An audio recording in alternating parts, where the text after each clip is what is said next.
Hello दोस्तों, स्वागत करते हैं आपका अपने यूट्यूब चैनल अध्ययन एक्सप्रेस में। दोस्तों, आज हम हिंदी व्याकरण का महत्वपूर्ण टॉपिक विराम चिन्ह के बारे में चर्चा करेंगे, जिससे दोस्तों आपके एग्जाम में हमेशा क्वेश्चन पूछे जाते हैं। इसलिए वीडियो को ध्यान से देखें और लास्ट तक जरूर देखें। यदि चैनल पर पहली बार आए हैं तो चैनल को सब्सक्राइब कर लें और बेल आइकन प्रेस कर लें, ताकि आपको समय से नोटिफिकेशन मिलता रहे। आइए दोस्तों, शुरू करते हैं। देखते हैं दोस्तों, विराम चिन्ह किसे कहा जाता है। तो यहाँ पे परिभाषा देखेंगे। दोस्तों, विराम का अर्थ होता है रुकना या ठहरना। क्या होता है? रुकना या ठहरना। यानी वाक्य को लिखते समय अथवा बोलते समय बीच बीच में कहीं थोड़ा तो कहीं बहुत रुकना पड़ता है, जिससे दोस्तों हमारी भाषा स्पष्ट, अर्थवान एवं भावपूर्ण हो जाती है। लिखित भाषा में इस ठहराव को दिखाने के लिए कुछ विशेष प्रकार के चिन्हों का प्रयोग किया जाता है, जिन्हें हम क्या कहते हैं? विराम चिन्ह कहते हैं। ठीक है दोस्तों, दूसरे शब्दों में कहें तो अपने भावों का स्पष्ट अर्थ करने के लिए, ठीक है, यानी अर्थ को स्पष्ट करने के लिए या एक विचार और उसके प्रसंगों को प्रकट करने के लिए हम रुकते हैं। ठीक है, हम रुकते हैं तो इसी को क्या कहते हैं? विराम कहते हैं। और इन्हीं विरामों को प्रकट करने के लिए हम जिन चिन्हों का प्रयोग करते हैं उन्हें विराम चिन्ह कहा जाता है। ठीक है, यदि दोस्तों विराम चिन्ह का प्रयोग ना किया जाए तो अर्थ का अनर्थ होता है। ठीक है, जैसे आप देख सकते हैं कि यदि विराम चिन्ह का प्रयोग नहीं करते हैं तो अर्थ का अनर्थ हो जाता है। यहाँ पे देखेंगे, जैसे पहला वाक्य लिखा है रोको मत जाने दो। ठीक है, तो यहाँ पे दोस्तों अर्थ स्पष्ट नहीं हो रहा है। ठीक, दूसरे वाक्य में है जो रोको फिर अल्प विराम लगा है मत जाने दो, तो यहाँ पे दोस्तों ये है कि यानी रोकने की बात कर रहा है और फिर कहता है यानी मत जाने दो। तीसरे वाक्य में है रोको मत जाने दो, यानी इन दोनों में अंतर है। ठीक है, इन दोनों वाक्यों में अंतर है। ठीक, इस प्रकार यहाँ पे विराम चिन्हों की वजह से इन दोनों में क्या हो गया? अंतर हो गया। आइए देखते हैं दोस्तों विराम चिन्ह के प्रकार। विराम चिन्ह कौन कौन से होते हैं यहाँ पे दोस्तों हम डिटेल से पढ़ेंगे, इसलिए वीडियो को ध्यान से देखें और लास्ट तक जरूर देखें। पहला है दोस्तों पूर्ण विराम। पूर्ण विराम का अर्थ है पूरी तरह रुकना या ठहरना। ठीक है, इसका प्रयोग कहाँ करते हैं तो ध्यान से देखिएगा। जहाँ एक बात पूरी हो जाए या वाक्य समाप्त हो जाए वहाँ पूर्ण विराम चिन्ह लगाया जाता है। ठीक है, यानी वाक्य के अंत में जब वाक्य पूरा हो जाता है या हमारी बात समाप्त हो जाती है तब वहाँ पे पूर्ण विराम चिन्ह का प्रयोग किया जाता है। जैसे आप देख सकते हैं, पढ़ रहा हूँ फिर पूर्ण विराम। ठीक, जैसे राम जाता है, राम जाता है, इसके बाद क्या लगेगा? पूर्ण विराम। ठीक, यानी वाक्य पूरा होने पर पूर्ण विराम का प्रयोग किया जाता है। आइए देखते हैं हिंदी में दोस्तों पूर्ण विराम चिन्ह का प्रयोग सबसे अधिक होता है और यह चिन्ह हिंदी का प्राचीनतम विराम चिन्ह है। ठीक है, अगला है हमारा अल्प विराम, यानी जिसको हम इंग्लिश में कॉमा बोलते हैं। ठीक, अल्प विराम का दोस्तों प्रयोग कहाँ किया जाता है तो जहाँ थोड़ी सी देर रुकना पड़े वहाँ अल्प विराम चिन्ह का प्रयोग किया जाता है। अर्थात एक से अधिक वस्तुओं को दर्शाने के लिए अल्प विराम चिन्ह का प्रयोग किया जाता है।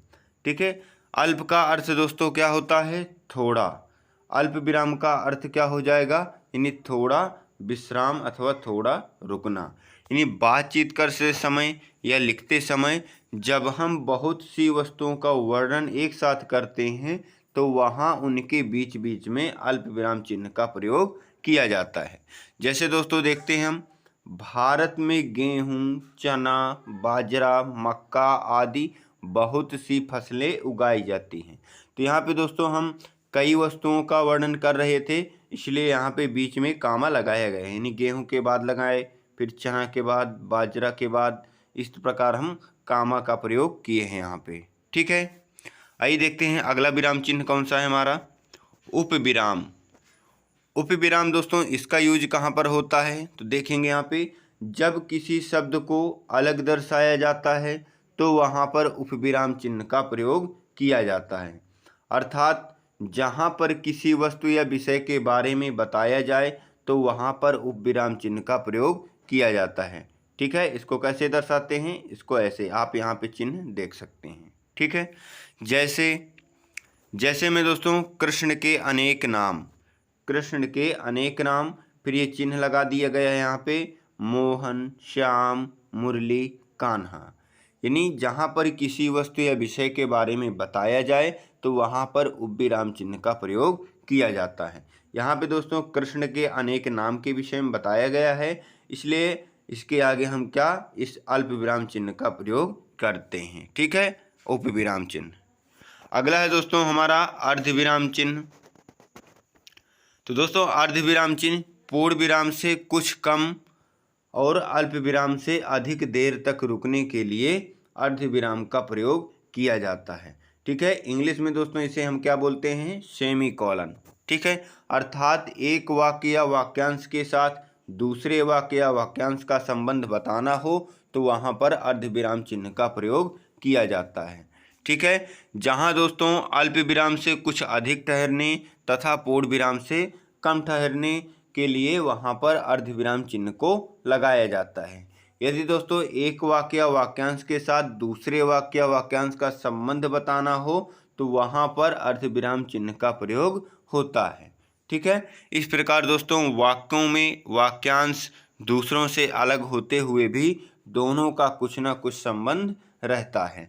जैसे यहाँ पे उदाहरण देखेंगे, उदाहरण में दोस्तों सूर्यास्त हो गया, फिर यहाँ पे सेमीकोलन लगा है और फिर लालिमा का स्थान कालिमा ने ले लिया।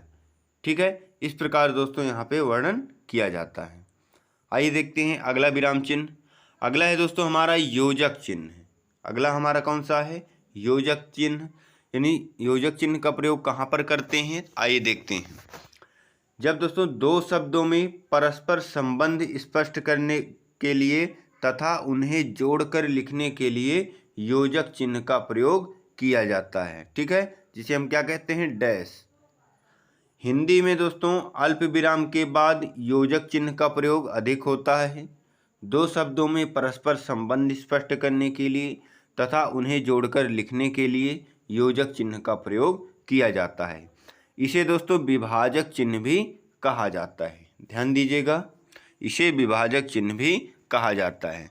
जैसे यहाँ पे उदाहरण देखेंगे, जैसे दोस्तों जीवन में सुख दुख, यहाँ पे दोस्तों सुख दुख में देखेंगे तो यहाँ पे किस चिन्ह का प्रयोग किया गया है, योजक चिन्ह को। ठीक है, यानी सुख दुख, दिन रात, यहाँ पे दोस्तों आप देख सकते हैं रात और दिन लिखा है ना, रात दिन परिश्रम करने पर ही सफलता मिलती है। ठीक, अगला है दोस्तों हमारा कोष्टक चिन्ह। कोष्टक चिन्ह का प्रयोग कहाँ पर होता है, आइए देखते हैं। वाक्य के बीच में आए शब्दों अथवा पदों का अर्थ स्पष्ट करने के लिए कोष्टक का प्रयोग किया जाता है। ठीक है, अर्थात कोष्टक चिन्ह का प्रयोग अर्थ को और अधिक स्पष्ट करने के लिए शब्द अथवा वाक्यांश को कोष्टक के अंदर लिखकर किया जाता है। ठीक है दोस्तों, ये जैसे कोष्टक के चिन्ह यहाँ पे बना हुआ है, एक ये मंझला कोष्टक भी होता है और एक ये बड़ा कोष्टक भी होता है। ठीक है, आइए देखते हैं। वाक्य के बीच में आए शब्दों अथवा पदों का अर्थ स्पष्ट करने के लिए कोष्टक का प्रयोग किया जाता है। आइए उदाहरण देखते हैं। जैसे दोस्तों, जैसे अध्यापक चिल्लाते हुए, यहाँ पे कोष्टक में लिखा ना चिल्लाते हुए, निकल जाओ कक्षा से। विश्वामित्र क्रोध में कांपते हुए, ठहर जा। इस प्रकार दोस्तों कोष्टक का प्रयोग किया जाता है। अगला चिन्ह है हमारा पदलोप चिन्ह। पदलोप चिन्ह में दोस्तों यहाँ पे ऐसे चिन्ह बना दिया जाता है। ठीक है, ऐसे करके इसका प्रयोग कहाँ पे करते हैं, तो जब वाक्य या अनुच्छेद में कुछ अंश छोड़कर लिखना हो तो वहाँ पर लोप चिन्ह का प्रयोग किया जाता है। जैसे राम ने मोहन को गाली दी, फिर उसके आगे डॉट डॉट लगा हुआ है। ठीक, जैसे मैं सामान उठा दूंगा पर डॉट डॉट लगा है ना, तो यानी इसे क्या बोलते हैं, पदलोप चिन्ह। अगला है दोस्तों रेखांकन चिन्ह। रेखांकन चिन्ह का कहाँ पर प्रयोग करते हैं, आइए देखते हैं। जब दोस्तों वाक्य में महत्वपूर्ण शब्द पद वाक्य रेखांकित कर दिया जाता है, जैसे जैसे यहाँ पे दोस्तों गोदान, गोदान क्या है, रचना है ना, तो गोदान उपन्यास प्रेमचंद द्वारा लिखित सर्वश्रेष्ठ कृति है। इस प्रकार दोस्तों जब वाक्य या शब्द को रेखांकित करना हो तो रेखांकन चिन्ह का प्रयोग किया जाता है।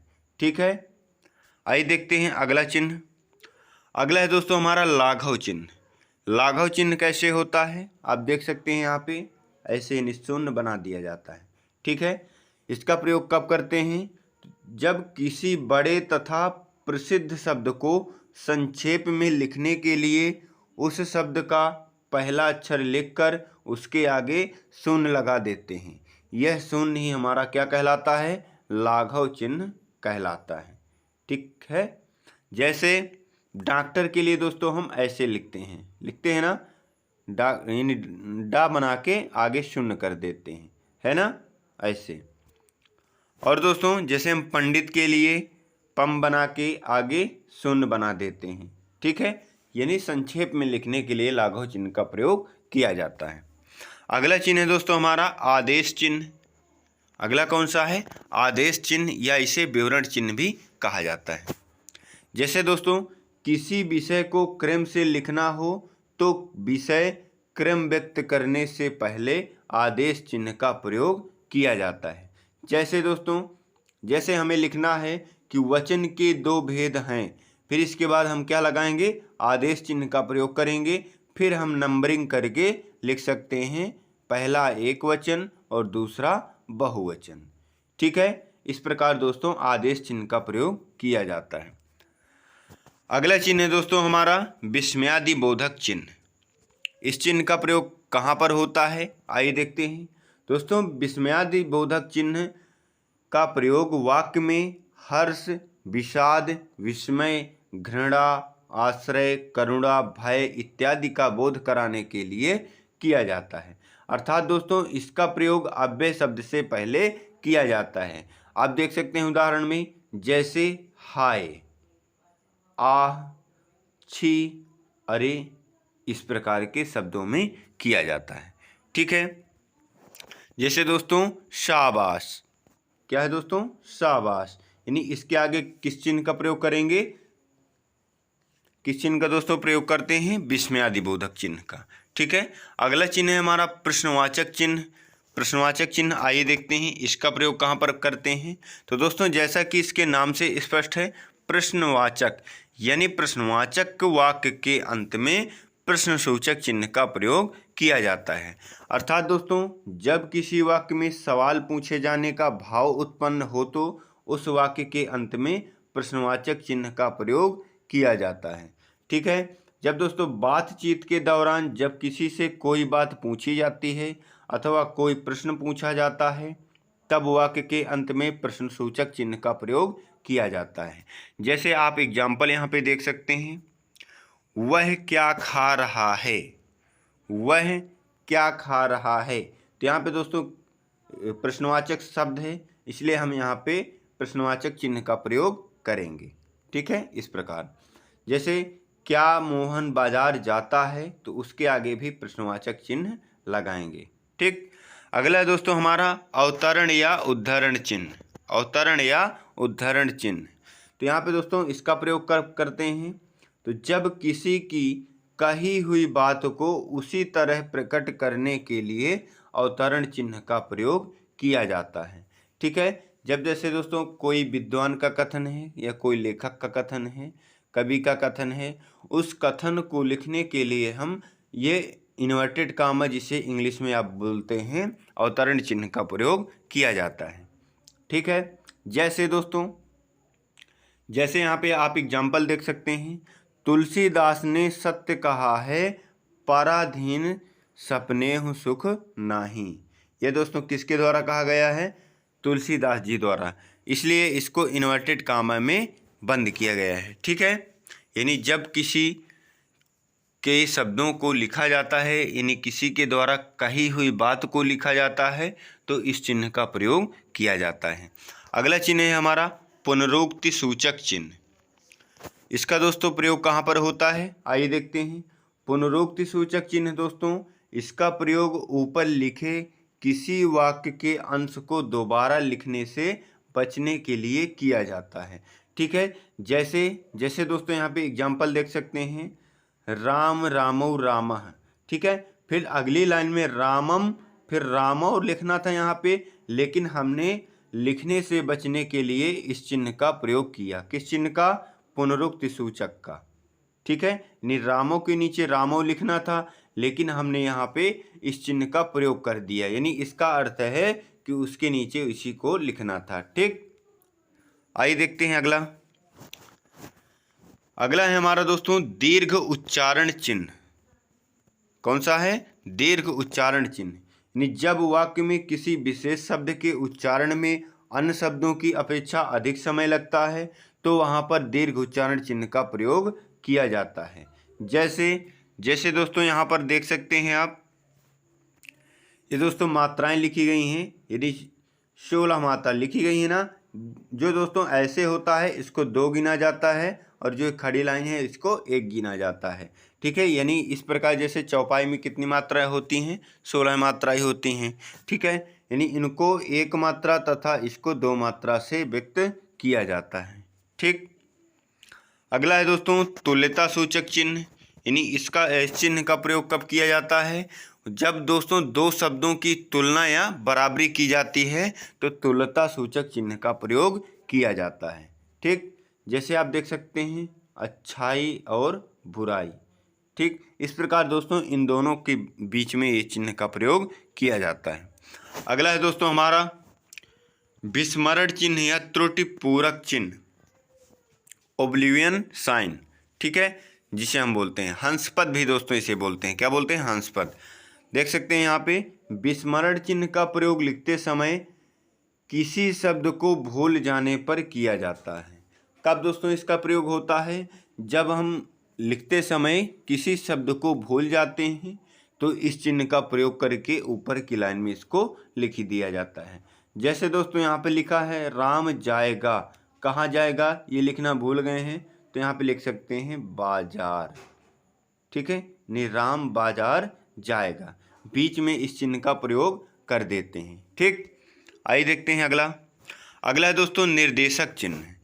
इस चिन्ह का प्रयोग दोस्तों विषय विवाद संबंधी प्रत्येक शीर्षक के आगे, उदाहरण के पश्चात, कथोपकथन के नाम के आगे इसका प्रयोग किया जाता है।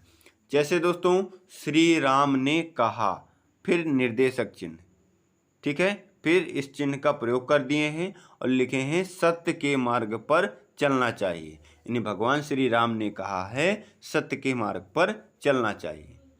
ठीक है, अगला है दोस्तों हमारा, हो गए दोस्तों इतने ही चिन्ह थे।